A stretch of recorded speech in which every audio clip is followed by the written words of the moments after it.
तो सुनने में आ रहा है कि अपना ये भूतिया कहानियों का महासंग्राम इस साल की सबसे हाईएस्ट ग्रॉसिंग मूवी लिस्ट में अपना नाम करने वाला है। दैट मेक्स यू वंडर कि एक इतनी डिसेंट सी story, small town comedy with some horror element, जो कि देखा जाए तो कोई बहुत बड़ी मास मसाला फिल्म नहीं है, लेकिन उसके बाद भी इसका इतना ज्यादा सक्सेसफुल होना, मतलब इस फिल्म का पहले दिन का बॉक्स ऑफिस कलेक्शन पठान के बॉक्स ऑफिस कलेक्शन से भी ज्यादा था। और सोर्सेज बता रहे हैं कि ये फिल्म अब तक 400 करोड़ तक पार कर चुकी है। और कहीं ना कहीं ये फिल्म एक चेंज भी लेकर आ रही है फिल्म इंडस्ट्री में, क्योंकि ये साबित कर रही है कि एक सक्सेसफुल फिल्म बनाने के लिए तुम्हें किसी सुपरस्टार या उसकी मास एंट्री या उसके एक्शन सीन या फिर ढोल नगाड़े बजाने की जरूरत नहीं है। तुम अच्छे कंटेंट के दम पर भी अपनी फिल्म को सक्सेसफुल कर सकते हो।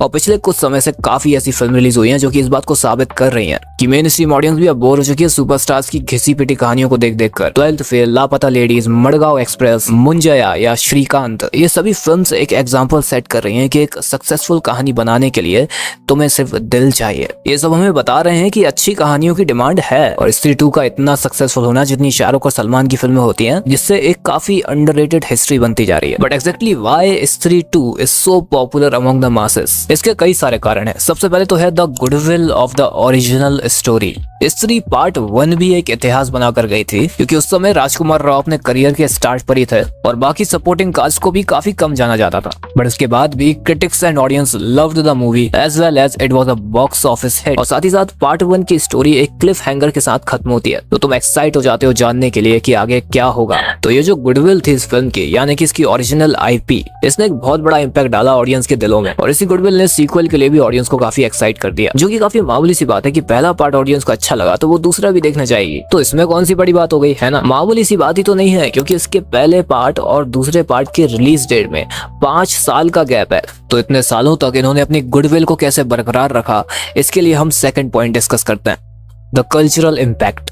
कल्चरल इम्पैक्ट का मतलब होता है कि तुम अपनी मूवी के डायलॉग्स, कैरेक्टर, कॉस्ट्यूम या किसी प्लॉट डिवाइस को लंबे समय तक यादगार बना पाते हो। इतना ज्यादा यादगार कि लोग उसे अपनी रोजमर्रा की जिंदगी में अप्लाई करने लगे। बेसिकली मैं शोले की बात कर रहा हूँ। इसने इतना मैसिव कल्चरल इम्पैक्ट ऑडियंस के बीच छोड़ा है कि लोग अपने गाड़ी या पेट का नाम धन्नो रखते हैं, जिसके हाथ नहीं होते तुम उसे ठाकुर बुलाकर मजाक उड़ाते हो, और उसकी चाटने और धोने वाले को Ramlal.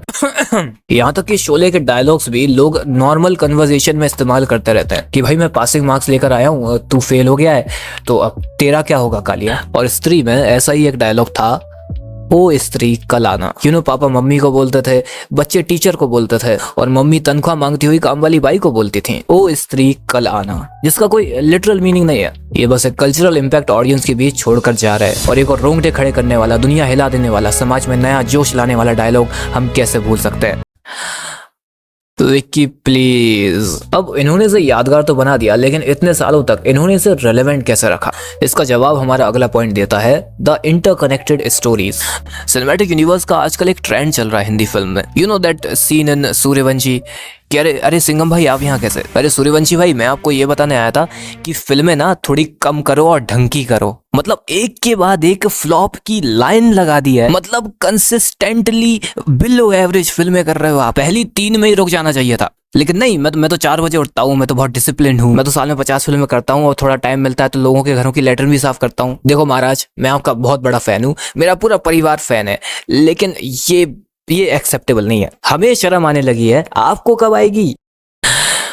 That was the best scene of Sooryavanshi I guess. तो इस सिनेमैटिक यूनिवर्स के ट्रेंड के चलते मैड डॉग फिल्म्स वालों ने भी सोचा कि चलो बहती गंगा में हाथ धो लिया जाए। और उनके पास इतने भूत पेशाब चुड़ैल तो थे ही, और अपनी कहानियों को आपस में जोड़कर अपना एक नया सिनेमैटिक यूनिवर्स बना दिया। जो कि सबसे खास बात थी कि भेड़िया और मुंजया दोनों ही फिल्म्स स्त्री 2 के प्लॉट को सेट कर रही थी अपने पोस्ट क्रेडिट सीन का यूज करके, जो कि काफी यूनिक आइडिया तो रहा ही, और साथ ही साथ स्त्री 2 के लिए इसने काफी अच्छी मार्केटिंग भी करी, जो कि मुंजया और भेड़िया दोनों ही काफी सक्सेसफुल रहीं, लेकिन इतनी पॉपुलर नहीं हो पाई।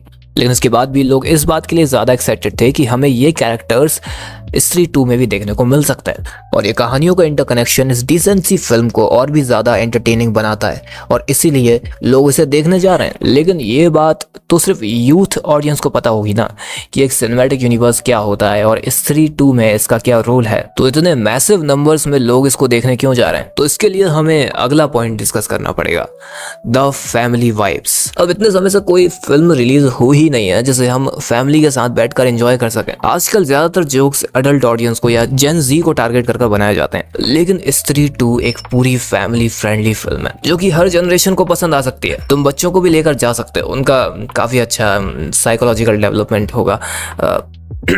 और काफी समय बाद किसी फिल्म में ऐसे जोक्स हैं जो कि तुम्हें जेन्युइनली हंसा सकते हैं। अब फैमिली ऑडियंस की कमी नहीं है इंडिया में, दैट्स व्हाई मूवी का बॉक्स ऑफिस कलेक्शन बढ़ता ही जा रहा है। And the next point is की decent story but unique execution. अब इस बात में कोई दो राय नहीं है कि ये कहानी सिंपल भले ही है, लेकिन इनका एग्जीक्यूशन बहुत कमाल का है। इनका स्क्रीन प्ले तुम्हें काफी एंगेज रखता है, तुम इन्वॉल्व रहते हो कहानी में, और आज की ऑडियंस से ये एक्सपेक्ट करना बहुत मुश्किल है कि वो तुम्हारी कहानी के हर एक हिस्से को प्रॉपर अटेंशन दे। कोई भी सीन अगर उन्हें बोरिंग लगता है तो वो तुरंत फोन चलाने लगते हैं, लेकिन स्त्री का स्क्रीन प्ले इतना अच्छा है कि ऑडियंस पूरी तरह से एंगेज है। एक के बाद एक फनी मूवमेंट्स आते रहते हैं और टेंशन बिल्ड होती रहती है कि अब आगे क्या होगा। तो सिंपल सी स्टोरी का भी इतना यूनिक एग्जीक्यूशन इस फिल्म को और बेहतर बनाता है। अगला पॉइंट है that it leaves many questions for the sequel. इस तरह की फिल्म्स की सबसे खास बात यही है कि ये काफी सारे सवाल छोड़ जाती है, और हिंदी फिल्म्स के लिए फैन थ्योरीज या फैन फिक्शन वाला कल्चर ज्यादा पॉपुलर नहीं है। मार्वल की ऑडियंस की तरह कोई यहाँ बात नहीं करता है कि ऐसा हुआ तो क्यों हुआ। और स्त्री 2 की यही खास बात है कि एक तरफ तो ये काफी सारे सवालों को रिवील करती है, लेकिन उसके साथ ही साथ बहुत सारे सवाल छोड़ भी जाती है। इससे फायदा ये होता है कि ऑडियंस इन सवालों के अलग अलग जवाब निकालती रहती है और डिस्कस करती है कि कहानी और कैसे आगे बढ़ सकती है, जिससे कि पॉप कल्चर में तुम्हारी फिल्म रेलेवेंट रहती है और उसके आने वाले सीक्वल के लिए लोग उतना ही एक्साइटेड होते हैं। बाकी तुम लोग अभी क्या करोगे कि स्त्री 2 के लिए तुम्हारे अंदर जो भी फैन थ्योरी है कि आगे और क्या होगा, तुम कमेंट सेक्शन में बताओगे, क्योंकि भाई अब हमारी बारी है कि हम अपने एवेंजर्स का पॉप कल्चर बनाएं। इससे हमारे लिए फायदा ये है कि जब क्रिएटर्स इन फैन थ्योरीज को देखेंगे कि यार यहाँ तो कुछ और ही खिचड़ी पक रही है, तो वो लोग अपने आप को और इम्प्रूव करेंगे, अपनी कहानियों को और इम्प्रूव करेंगे। क्योंकि भाई जब भंड फिल्मों को ही लोग इतना पसंद कर रहे हैं, तो अगर हम एक जेन्युइन अच्छी फिल्म बनाते हैं तो फिर सोचो हमें कितना सपोर्ट मिलेगा। बाकी इसी के साथ इस वीडियो को खत्म करते हैं। So good bye guys, the alternative cinema will always be here. तो फिर मुझको बता तेरी प्रॉब्लम है क्या, पिछले कुछ सालों से तुझे हुआ है क्या, तेरी हर एक परफॉर्मेंस ने मुझे है डिसअपॉइंट कर दिया।